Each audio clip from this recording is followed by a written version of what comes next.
Welcome back. You're still watching Morning Rush on Metro Television. This morning I've been joined by Joanne AJ, and she is the Assistant Divisional Officer Grade 2 of the Ghana National Fire Service.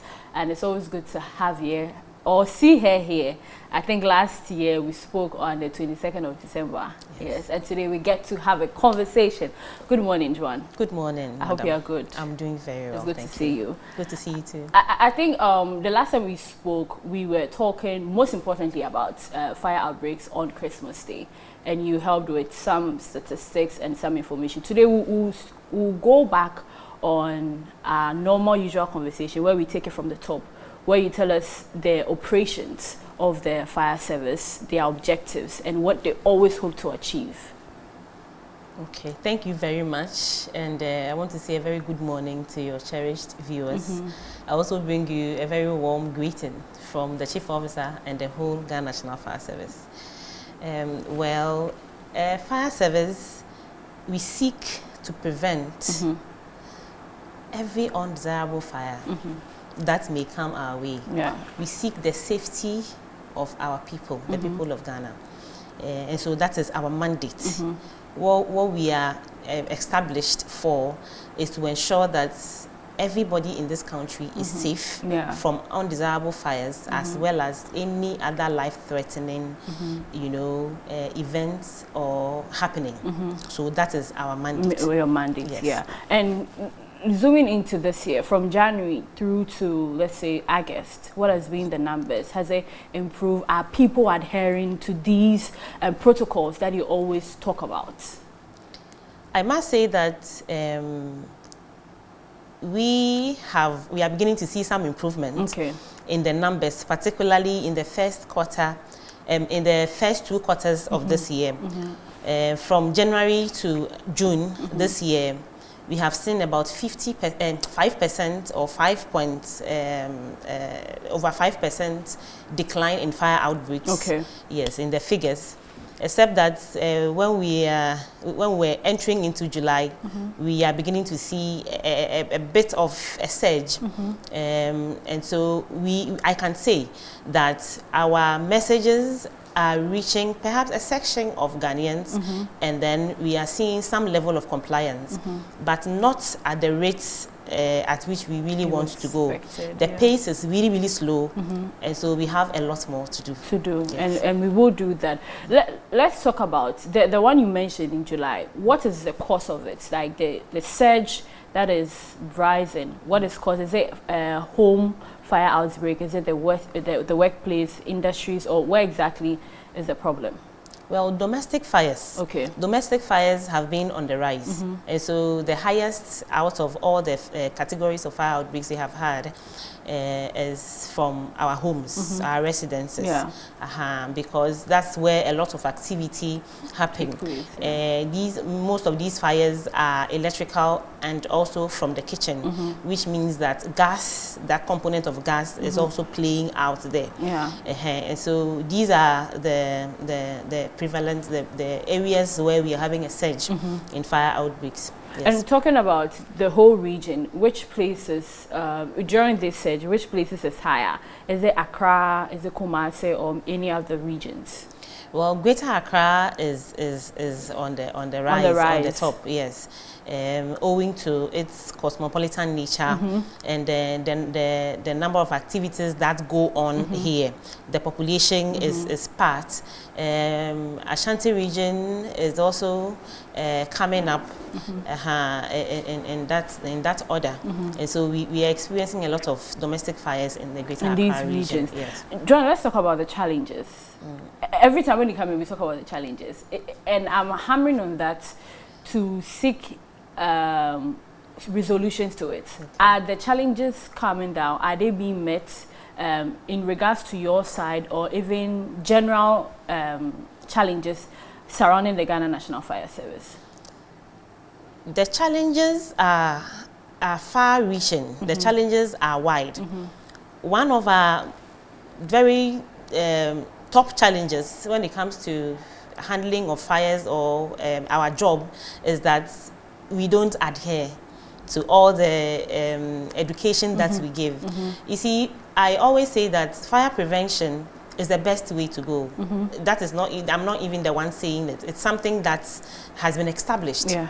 You see, fire prevention is the best way to go. And so, and the responsibility does not only lie with the Ghana National Fire Service. Yeah. It's a shared responsibility. Yeah. Unfortunately, we can't be in every home to make sure that you are doing the right things. True. And so we can only count on your participation. When we come out here, when you give us, as you always do graciously, when you give us the airtime to meet our people and talk to them about fire outbreak, we expect that they also respond by adhering to the fire safety measures that we have or we are educating them about, so that together we can bring these fire outbreaks down. So that's our very first challenge. Our very first challenge is the non-adherence to our fire safety messages. If we were all adhering to fire safety messages and we were taking it very, very seriously, by now we would have been seeing very, very high numbers as far as decline in fire outbreaks and other life-threatening activities are concerned. But because some of our people are not ready, they are not willing, they just simply think that it is not important. Yes. You see, funny enough, these things affect us every day. Yes. We like to talk about them. Yeah. Like you said, during Christmas, I was here. Yeah. I was here, and today we are here. Yeah. I'm sure in between somebody was here. Yes. You see, and it will not end here. It is because of the importance you have placed on it as a station. Yeah. Okay, and so we expect that the public also attaches that same level of importance to it, and we are sure that when we all do that, fire outbreaks will come down. Then other challenges that we have would be institutional. You know, fire service does not operate in a vacuum. We operate with in relationship with other institutions. Yeah. So, for instance, when we take the assemblies, you see, when there's a fire outbreak and the fire service is called, we are supposed to know that you have given permits for this road to be blocked. Okay. So that when we are going, we can look for alternative routes. And so if you don't work with us like that, and we don't know, and we go all the way only to realize that this road that we have always known is blocked, and you have given permission for the road to be blocked, that means that you have delayed somebody's rescue. Exactly. You know, you have delayed our rescue mission. Yeah. And you see, when it comes to fire outbreaks and emergency situations, every second counts. Okay. We also talk about the lack of availability of water all the time. You see, we are supposed to have continuous flow of water in order to be able to effectively handle fire outbreaks. And we are not in charge. I'm sure by now you know that the percentage on your, you pay a percentage at 1%. Yes. Yes, on your water bill every month. Yes. Which is supposed to be used for controlling fire outbreaks or putting out fires. Yeah. You see, and so, and there's an institution, an organization that manage water. Water, yeah. Yes, and they are the same people, the ones who supply you in your house. They are the same people who supply us. Yeah, the national. You see, and so we are supposed to rely on this water supply to be able to carry out our responsibility. Exactly. So these are some of the challenges we have. We also have some proximity challenges.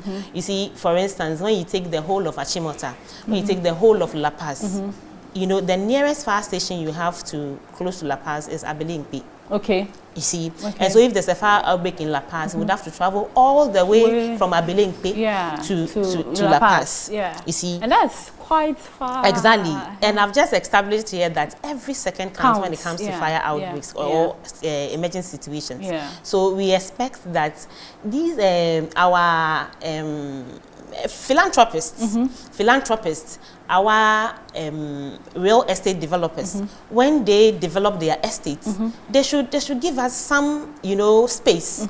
Yeah. You know, within, and traditional rulers and assemblies, they should put some premium on safety, and not only. Not only we tend to put so much importance on security, which is not bad in itself. It is okay, but we need to balance it. Yeah. We need to balance it. It's true. Yes. Like in as much as we want the fire service to help us, it is important that their challenges are also myths or whatever they are going through, people are supposed to pay attention to it. But all these things you have spoken about, are you speaking to like stakeholders that are involved? Do you continue speaking to maybe even if the government is even supposed to be involved? Do you speak to these people with regards to the water there? I think that's like the most important thing, because you work mainly with water. Yes. And have you engaged them? And what has been the response? Very well. You see, I will not sit here and speak for the Ghana Water Company. And so I may not be able to highlight their challenges to you. All we know is that when it's time for us to access this water through the hydrants, sometimes we are not able to get access to the water. And maybe you may want to elicit some response from them as well, so that we can, you know, we know exactly what these causes are, so that together we can solve it. Because you see, we rely on each other. We in Ghana National Fire said that we are prepared, human resource ready. You see, but without these interventions readily available to us, our work is hampered. We are not able to go all out. You see, yes, aside the logistical challenges, the equipment challenges, which we all know about. You see, most of our equipment are overaged. They are overaged. They are over 10 years. You see, and so I talk about the PPEs or the kits. PPEs, parts, the fire tenders. The fire appliance, they call the fire tenders that we take to the fire scenes. Yes. The government is making plans to supply us with some rapid intervention vehicles to help in this regard. Yes, but currently, these are our challenges. These are the challenges. We have. And like you said, we will engage the other sector or the other people to find out. Now, let's talk about the measures that we keep on talking about, that people are supposed to adhere to these measures to make sure that we are able to curb whatever situation that is at hand. So let's go through the measures of feeling safe. Okay, so let me start by saying that fire outbreaks, the causes are ignorance, accidental, carelessness, the act of God. The act of God. Okay. Yes, which we term natural causes, which we don't have so much control over. Except that there are a few things that we can do so that when those things happen, we are not there. Okay, for instance, where you are not supposed to settle in a particular environment because of volcanic eruptions, you are not supposed to be there. So if you find yourself there, and then out of natural causes, this thing that we are all afraid of happens, then you'll be caught up in it. So what you can do to prevent that is that if you're not supposed to settle here, you don't settle there. Or if you're supposed to move away, you heed to the advice of emergency workers and move. Do you see? So when we talk about ignorance, it means that the person does not know at all. But you see, if you don't know and you're also not availing yourself to know, then it means that you continue not to know. That becomes intentional. Exactly. Yes. You continue not to know. For instance, there are times that we go to the marketplaces and other places to do education, and the people are not just ready to listen to us. They are thinking about their wares. The next minute, the market bends down, and then fire services is all up. You see. Meanwhile, these fires were caused by you yourselves. Perhaps if you had listened that day, you would have done something about it, and you would have saved a whole lot of people, including yourself. You see, so these are some of the problems we have. And if I want to do want to give you some fire safety education measures, let's talk about the kitchen, for instance. When you're talking about domestic fires, the kitchen is very important. So we talk about some of the things that we can find in the kitchen, which is gas. Gas is the most cause of fire outbreaks in the kitchen.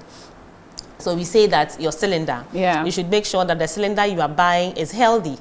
When you are buying cylinders, check the expiry dates on the cylinders you are buying, because they are the ones that will contain your gas. And if the health of the cylinder is not good, it means that you are prone to explosions.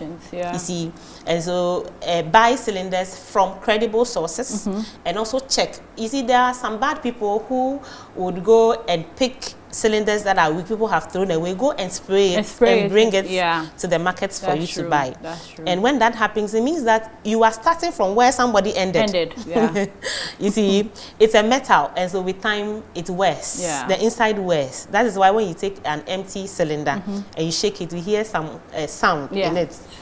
It is the wearing of the inside of the cylinder. Okay. And the moment it continues to wear, whilst it continues to wear, the metal becomes very thin.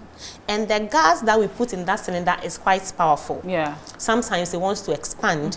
When there's heat in the kitchen, it wants to expand. And as it expands, then it needs more room to expand. Yeah. You see. And so if you take this same weak cylinder to the filling station and you ask them, please fill it for me to the brim. That's what we do.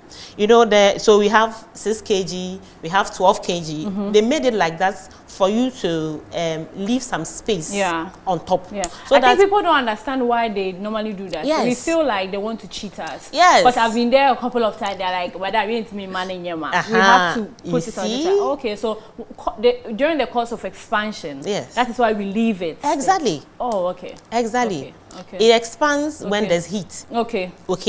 And most of us, unfortunately, we don't have we don't have the leverage to even keep our cylinders outside. You've gone to rent somebody's house, and yours is a single room. This thing, and so ideally, your cylinder is supposed to be located outside your kitchen. Okay. It's supposed to be located outside the kitchen, where in an airy space. Okay. So that there always has to be air around it because it doesn't like heat. Okay. And so if the health of your cylinder is not good, you've gone to fill it and you have kept it in your kitchen. You've gone to fill it to the brim and you've kept it in your kitchen. When you are cooking and there's heat and there has to be expansion, that's where the problem comes. But Joan, let's go back a bit. How long should you use a cylinder? Because some of us, the cylinder we knew when we were growing up, that's the same cylinder in the kitchen. That's very dangerous.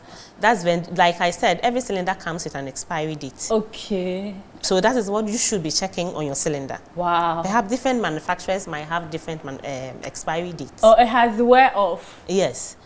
They have different expiry dates, and so you check it. When you check, if you are not if you think that you are not sure of it, take it to, for instance, the Ghana Cylinder Manufacturing Company. When you take it there, they would look at it, pass it through their test, and tell you if it is still okay for you to use or not. Okay. If it's okay for you to use, they will spray it nicely and give it back to you. If it's not okay for you to use, they will just leave it. They will ask you to leave it there, and then you go and buy another one. You buy another one. Yes. But within that process, is it for free or it comes at a cost? It comes at a cost, of course. It comes at a cost, of course. Yes. So we are still talking about the use of gas. Yeah. So when you finally bring your gas from wherever you have sent it, or you are taking it from, kindly let it rest for at least an hour. When you go and buy gas, don't be in a rush.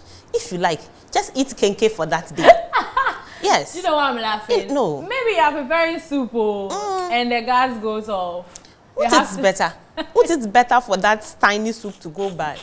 Isn't it better for that tiny soup to go bad?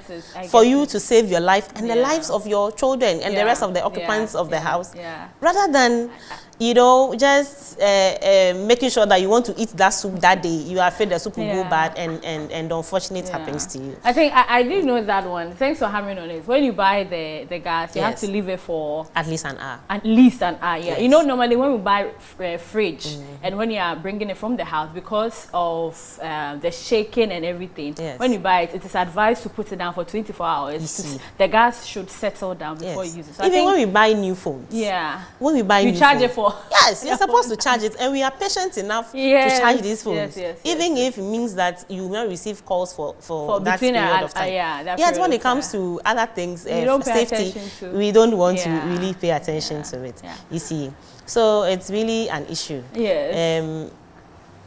So going on, I would also want to say that your tube should go through some periodic tests. Okay. Don't use one tube for 2 years. Okay. You see, and one sure way of achieving that is that you just do some soapy water, you run it on the tube, and you observe it. Okay. When you see bubbles coming out along the tube, it means that your tube is perforated. Okay. Time to change. Okay. Okay. Time to change. Okay. And when the where you connect to your cooker is weak, please don't cut it and refix it yourself. Please get a new one.